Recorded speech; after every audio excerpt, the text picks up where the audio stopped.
to the Movies Past and Present podcast. It's December 3rd, 2020, and this is episode 58. I'm your host, Stanford Clark, and I'm podcasting from the crossroads of the West in beautiful Salt Lake City, Utah. Just like my blog, moviespastandpresent.com, I'll be providing recommendations, commentary, and reviews about current and classic cinema. Thanks for tuning in, and let's do this thing.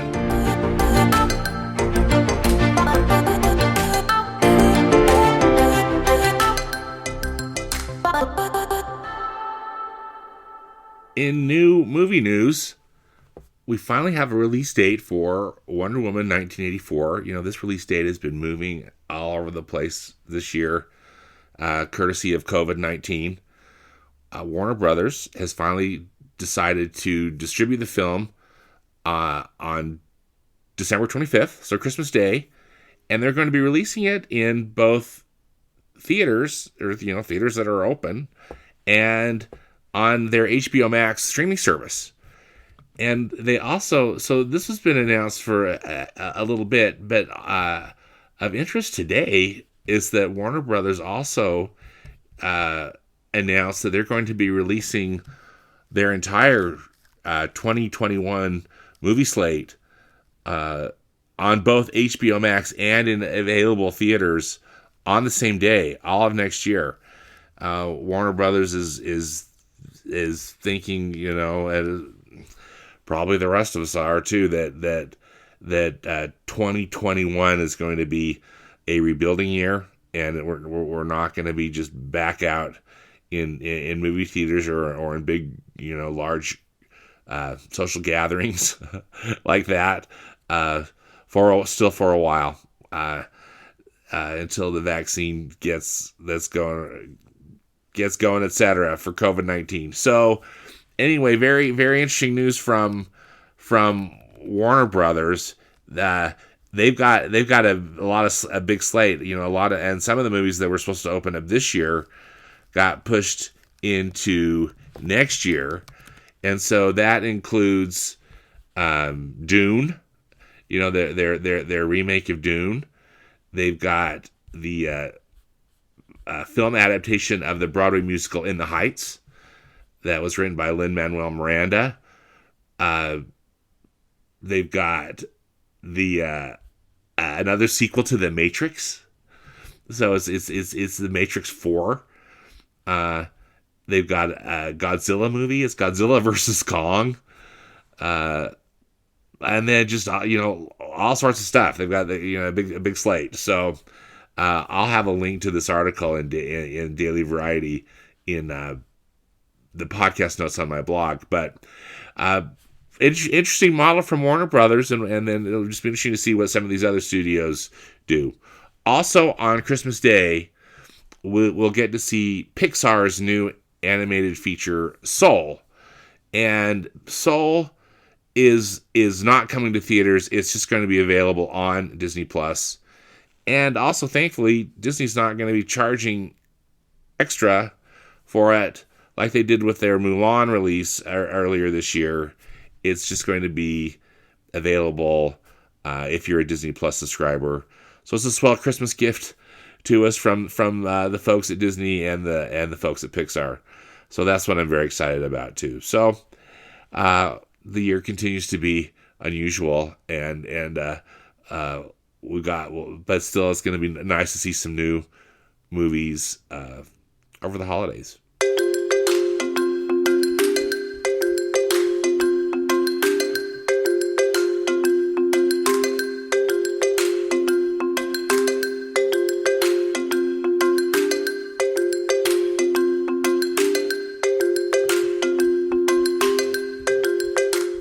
Also of note is a really interesting thing that's happening or coming from director Francis Ford Coppola.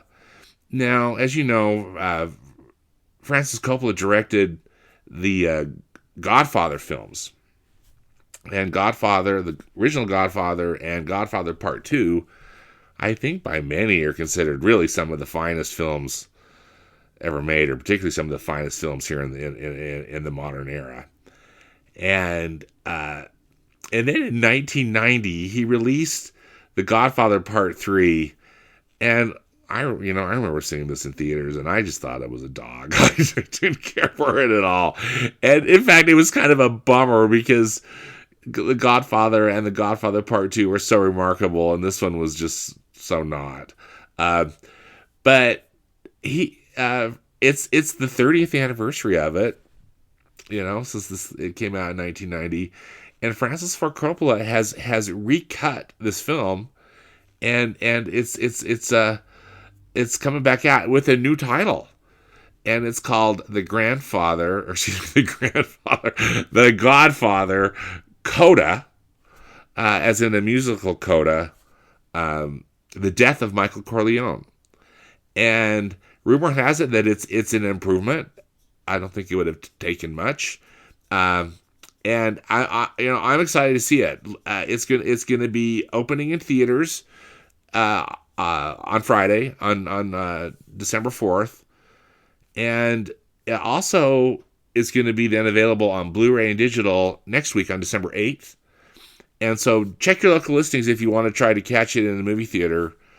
And then again, just wide, you'll be able to easily get it next week.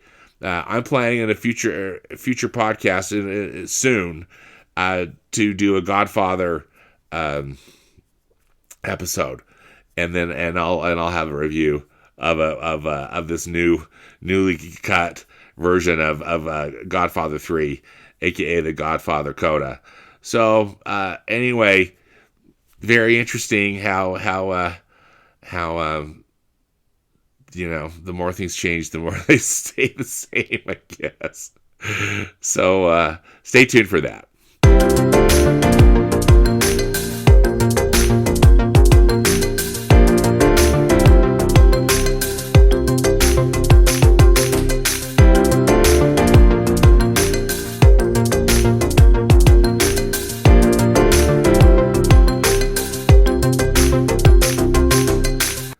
Well, it's the holiday season, and there are like 50 billion Christmas movies that are on TV, and that is a blessing, but also I think sometimes it's hard to find something that's good to watch. Luckily, we've got some stuff that's on disc, on Blu-ray, or on DVD, and then of course there's the great Turner Classic Movies. And they're playing a lot of Christmas movies this month. So you definitely want to check out the Turner Classic Movies website. I've got a link to it on the podcast, in the podcast notes on my blog. But I thought I'd just share with you some of my favorite classic Christmas movies. I'm going to be talking about, in my next podcast episode, my favorite more modern Christmas movies that are, kind of like after 1990-ish. But these are 5 of my favorite classic Christmas movies. They were 5 movies that I watched with my parents, so they're the ones who introduced me to these, and they just have remained favorites of mine. Many of these will be on Turner Classic Movies, so check the schedule. But also, they might be worth adding to your library, or at least checking out of a library or something. Or renting them somewhere, or if you haven't seen them, or if they're a favorite and you want to revisit it. So the first classic film, how could you talk about Christmas movies and not talk about one of the many film adaptations of Charles Dickens' A Christmas Carol?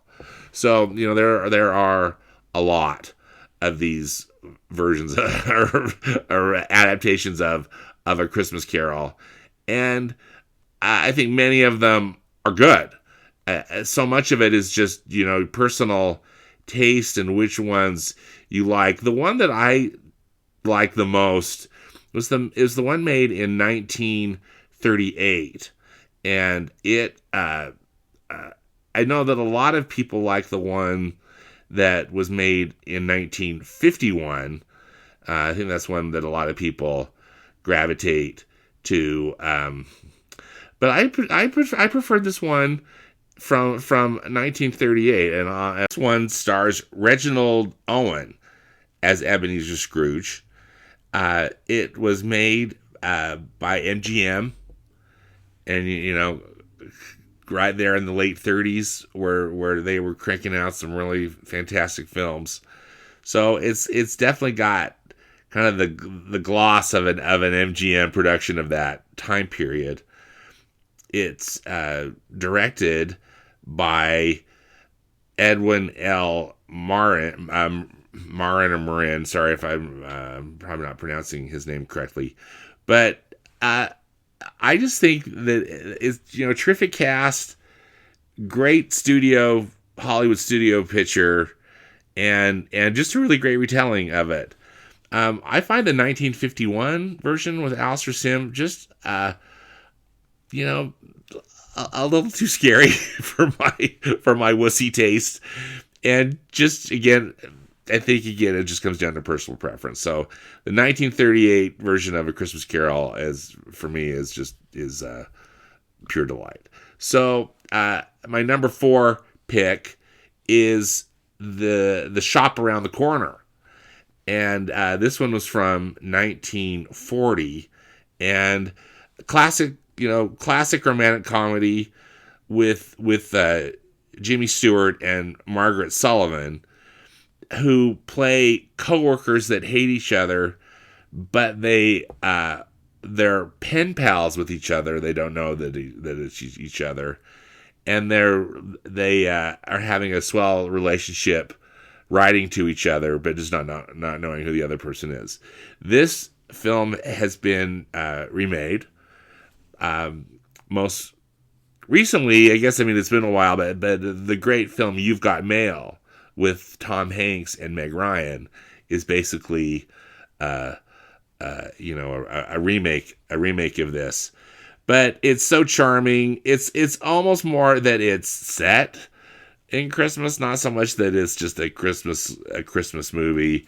Still though, just such a fun movie, such a great romantic comedy, and so expertly done with such a great cast. It also includes Frank Morgan, who plays their boss at the music store, and a lot of great character actors. So if you haven't seen it, I think it's definitely worth checking out, as well as if you've already seen it, a great movie to rewatch during this holiday season.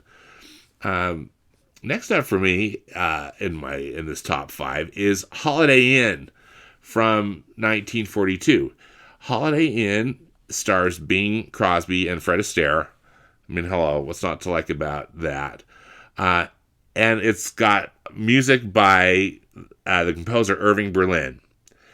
Irving Berlin's classic song White Christmas actually made its debut in Holiday Inn. And then, of course, they made another film about it, which we'll talk about in a minute. Spoiler alert. But this film the premise of it is that Bing Crosby and Fred Astaire are they're entertainers, and of course Bing's a singer, Fred's a dancer. They're characters. They have a bit of a falling out because they both were in love with the same woman. But they Bing Crosby decides to kind of retire from show business, or the Bing Crosby character, and open up this Holiday Inn, where it's only open on holidays. And so you come and you have dinner, and you go, it's like dinner and a show. And so this it's really just a framework or showpiece for these terrific Irving Berlin songs, sung perfectly by Bing Crosby, and then just with incredible dancing by Fred Astaire.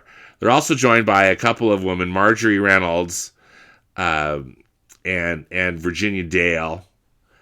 And it's interesting that and they both dance with Fred, and they play like the love interest in the film, but neither of them, in fact, the whole time I was watching, I kept wishing that, particularly the Marjorie Reynolds role, I was wishing it was Ginger Rogers. But anyway, you can't always get what you want. I get one thing that you might have heard of or that you've experienced if you've watched holiday film, that there is one segment. It's during the President's Day segment, and it's done in blackface, and it's jarring and pretty horrible. And so if you need to fast forward through that, you're not missing a thing. But again, it's a film of its time period. Doesn't make it right, but just to be forewarned. Still, though, the Irving Berlin songs and the great performances really made this movie shine, and it's a fun holiday tradition. I watched it on Thanksgiving and loved it. Number 2 is a Miracle on 34th Street, and this one, it's the 1947 version, and it stars Maureen O'Hara, and she is just so terrific. Little Natalie Wood plays her daughter, and Kris Kringle is played by the great Edmund Gwenn. And this film is just it's a pure delight. This, I know, has also been remade, but it's the one I like the most, and I think part of it is just because the performances are so good. Edmund Gwenn plays just the best. Kris Kringle, / Santa Claus. Maureen O'Hara is lovely and such a good actress. John Payne is also in it. He plays the romantic interest, and he's terrific. And just cute little Natalie Wood. She was just so young and just such a good actress, and really just one of my favorite classic Christmas movies for sure. Top of my list is White Christmas. This is another Irving Berlin penned musical with all of his songs. This one was made in 1954, and it stars Bing Crosby again, and Danny Kaye, Vera Ellen, and Rosemary Clooney. And it's just why I just think one of the great Hollywood musicals, not to mention just one of the great Christmas movies, if you've never seen it. So, of course, the song White Christmas plays an important role in this film, kind of the starring role in it as well. Bing Crosby and Danny Kaye play World War II vets, and it's got kind of a similar theme to Holiday in that Bing Crosby, they find out that their general who owns this inn in Vermont is having a hard time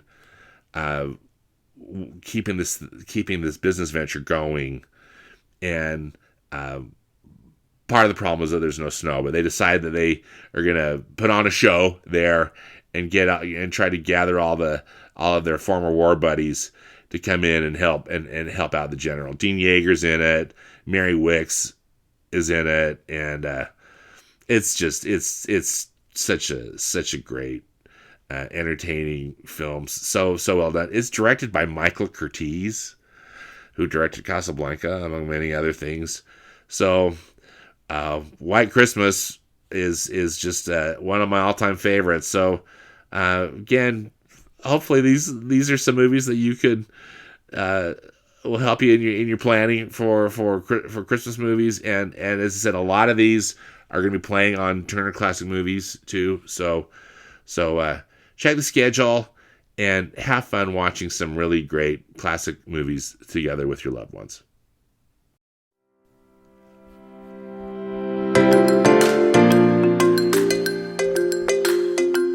Well, that does it for this episode of the Movies Past and Present podcast. Again, links and more information about the movies discussed in today's podcast can be found in the podcast notes on my blog at moviespastandpresent.com. Subscribe to the Movies Past and Present podcast on Apple Podcasts, Spotify, Google Podcasts, and Stitcher. Links are also on the blog. Also follow me on Twitter and Instagram. I'm at MoviesPAP, as in past and present. As always, I hope you'll enjoy some good movies this week, whether they be from the past or the present.